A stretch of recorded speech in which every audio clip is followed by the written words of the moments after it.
This is a full guide on improving your mental health. Mental health है आज की तारीख में भाई आपकी जो फिजिकल हेल्थ है उससे भी ज़्यादा ज़रूरी है। तो तुमने ऐसी वीडियोस ऑलरेडी बहुत देखी होंगी और ये मैं सही कह रहा हूँ बहुत ज़्यादा बढ़ने वाली हैं। क्यों?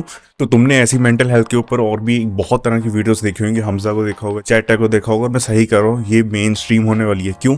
क्योंकि तुमने देखा होगा 2020 से जब से ये ऐसा कंटेंट बहुत ज़्यादा ग्रो होने लगा है जो मेंटल हेल्थ का है, अपनी लाइफ को फिक्स करो, ये सब 2020 से आई थिंक बढ़ा है, जब से हमजा ने मेनली स्टार्ट करा। और भी पहले बंदे थे, पर तुम्हें थोड़ा इससे पीछे का समझना पड़ेगा। क्योंकि पहले जो होता था ना, लॉन्ग फॉर्म वीडियो होती थी यूट्यूब पे, पर वो इतनी सी दिमाग को एकदम ख़राब नहीं करती थी।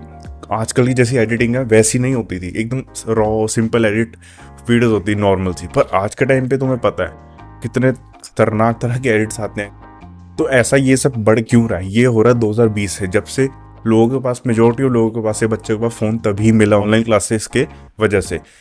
तो तब से ये चीज़ बढ़ने लगी। क्यों? क्योंकि कंटेंट कैसा कैसा होने लग गया तुम्हें पता है। जितने भी तुम लोग आसपास देखते हो उनमें से एक को छोड़ के सबकी मेंटल हेल्थ ख़राब है। वो कैसे? तुम अगर मेजोरिटी हो, तुम एवरेज हो, मैं एवरेज हूँ, तुम एवरेज हो, हम सब लोग नॉर्मल इंसान हैं, है ना, एवरेज लोग। तो तुमने देखा होगा कि जब तुम अपनी क्लास में बैठे हुए हो, स्कूल में अपने टीचर का लेक्चर सुन रहे हो, तुम्हारी दिमाग में क्या चल रहा है? तुमने गेम में, COC में कैसे अपना कैसल को ऐसे बनाना कि तुम पे अटैक ना हो, तुम्हें कोई तुम्हारी लूट ना ले जाए, तुम्हें टेंशन हो रही होती मेरे पे कोई अटैक ना कर दे, मैं अपना बेस ऐसे बनाऊंगा, अपना क्लैन वैसे करूंगा। जिम में एक या दो तुम अगर सेट मार रहे हो, तुम बस फिर फ़ोन पे लग जाते हो रील देखने, अपने फेवरेट क्रिएटर की ऐसे सेट करना है, वो ऐसे करना है, या रैंडमली स्क्रॉल करने लग जाते हो। कई बार तो मेरे पास जिम में ऐसा हुआ कि मैं भूल ही गया हूँ कि भाई मैं कौन सा सेट पे हूँ। मुझे करने 3 थे, मैं 1 या 2 करके मेरे 3 हो गए, ऐसा लगता था। अगर तुम्हें कोई लड़की पसंद, तुम्हें उसको अप्रोच करना, तुमने नहीं करा क्योंकि तुम ओवर थिंक कर रहे हो, मुझे वो रिजेक्ट कर देगी, हो सकता है उसने ना ही करना हो, पर तुमने फिर भी उसको अप्रोच कभी करा नहीं, और तुम देखते हो थोड़े दिन में उसको बॉयफ्रेंड, और तुम फिर डिप्रेस। तो अगर इनमें से एक भी तुम्हारे साइन है, सिम्टम है, मतलब ऐसी हरकत तुम्हारे साथ कोई भी हुई है, तो मतलब समझ लो तुम्हारी मेंटल हेल्थ के लग चुके हैं। एक चीज़ समझो, ये सिर्फ अभी 5 सालों में इतना ज़्यादा बढ़ चुका है। सोचो जो हमारी नई जनरेशन है उसका कितना दिमाग ख़राब होएगा, उनको ऐसी वीडियो कितनी ज़्यादा नीड होएगी। और ऐसा कंटेंट तो सोचो 5 साल में इतना खतरनाक होगा जो इतना दिमाग को ख़राब कर रहा है, अगले 5 सालों में या 2-3 सालों में भी कितना ये 2 गुना या 3 गुना हो जाएगा। तो लोगों की मेंटल हेल्थ और कितनी ख़राब होगी। और इंस्टाग्राम के बारे में बात करूँ तो भाई वो तो कॉर्नर बनने वाला है कुछ सालों में, सही कह रहा हूँ। जैसे उसके हालात चल रहे हैं ना अभी, जैसे कोविड के टाइम पे कोई भी लोग बाहर जाना अवॉइड कर रहे थे, ऐसे अब भी करेंगे। कोविड नहीं आने वाला, जो ब्लिंकिट, जितनी भी जोमेटो, जितनी भी डिलीवरी ऐप्स हैं, बेसिकली सारा कुछ वो घर पे देंगे। लोगों को फिर बाहर जाने की ज़रूरत नहीं पड़ेगी। जैसे गर्मियाँ बढ़ते ही रहेंगी हर साल हमारे देश में, तो लोग बाहर जाएंगे नहीं, तो होगा क्या, हम घर पे बस सामान मंगाएंगे। तो हमें सर ना रास्ते पे जिनका दिमाग ठीक है, मेंटल हेल्थ ठीक होगी, उनको सर यही दिखेंगे, जोमेटो वाले, स्विगी वाले, मेजॉरिटी ये सब दिखेगा। ये मेरी थ्योरी काइंड ऑफ मेरी है, और मुझे लगता है कि ये ह्यूमन हिस्ट्री का ना डार्केस्ट पीरियड होने वाला है। कुछ साल अगले जो होंगे डार्केस्ट पीरियड। फटाफट से बात कर लेते कि तुम्हें अगर कुछ भी ऐसी दिक्कत है तो उसको फिक्स कैसे करना है। मैं भी इसी प्रोसेस में हूँ, तो मैंने सोचा क्यों नहीं इस बात को शेयर की जाए।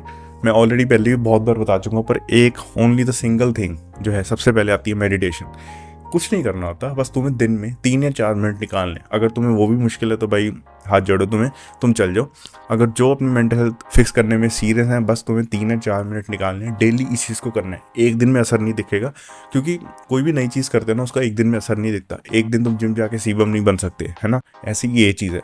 कुछ दिन करो, उसमें तुम्हें असर दिखने लगे, तुम्हारा दिमाग ना शांत होने लग जाएगा, काम रहेगा। किसी भी सिचुएशन में तुम ओवर थिंक नहीं करोगे, डिप्रेस नहीं हो जाओगे, सैड नहीं होगे। दूसरा चीज़ आता है स्पेंड टाइम अलोन। जिनको भी कोई दिक्कत है, दिमाग बहुत ज़्यादा चलता है, दूसरों की बातें दिमाग में चलती है, गाने बजते रहते जैसे स्पीकर हो, तुम्हें टाइम अकेले बिताना चाहिए। ये नहीं कि वो कमरे में बैठ जाओ, ऐसा नहीं, थोड़ा बाहर घूमो, अलोन थिंक करो। जैसे कोई भी जो पहले साइंटिस्ट होता था, उसको कोई आइडिया लेना तो अकेला बैठ जाता है दिमाग को शांत करने के लिए, आइडिया लेने के लिए। वैसे तुम्हें थोड़ा ट्राई करना है। ग्रेटिट्यूड जर्नल, जिन लोगों को, मेरे को भी है, कि हमेशा दुखी रहना, ये मतलब थोड़ी काइंड ऑफ दिक्कत है लोगों में, हमेशा सड़े रहते हैं मुंह, हमेशा उदास रहता है, तो उनके लिए बेस्ट है ग्रेटिट्यूड जर्नल। मैं भी इसको खुद स्टार्ट करने वाला हूँ। मैं तुम्हें इसका रिजल्ट बताऊंगा, तुम्हें प्रैक्टिकल वे भी बताऊंगा बाद में किसी और वीडियो में। और तुम्हें ये बस स्टार्ट कर देना है। तुम्हें बस लिखना है कि तुम्हें आज किस चीज़ के लिए ग्रेटफुल हो। नहीं कोई दिमाग में आ रहा, आसपास की चीज़ें पड़ी हैं वो बता दो कि मैं इस चीज़ के लिए ग्रेटफुल हूँ, मेरे को किसी ने ये खरीद के दिया मेरी लाइफ में, अगर वो बंदा है मैं उसके लिए ग्रेटफुल हूँ, बस ये कर दो। लास्ट चीज़ आती है कंटेंट एडिक्शन। बेसिकली बस जो अपना तुम कंटेंट डेली कंज्यूम करते हो ना, तुम उसकी गंदी आदत लग रखी है, तुम्हें उसको बस कम कर देना है। कंटेंट एडिक्शन ही हर एक चीज़ की जड़ है, तो तुम्हें इसको अगर ख़त्म करना है तो जो जड़ है इसकी उसको ही निकाल के फेंक दो, बात खत्म, सिंपल सी। तो धीरे धीरे करना, एकदम से छोड़ोगे तो तुम्हें तलब लगेगी कि भाई मेरा फेवरेट क्रिएटर क्या डेली अपलोड कर रहा है, मुझे देखना है। तो धीरे धीरे इसको डिक्रीज करते जाना और एक टाइम आएगा कि तुम्हारा मन नहीं करेगा किसी को देखने का।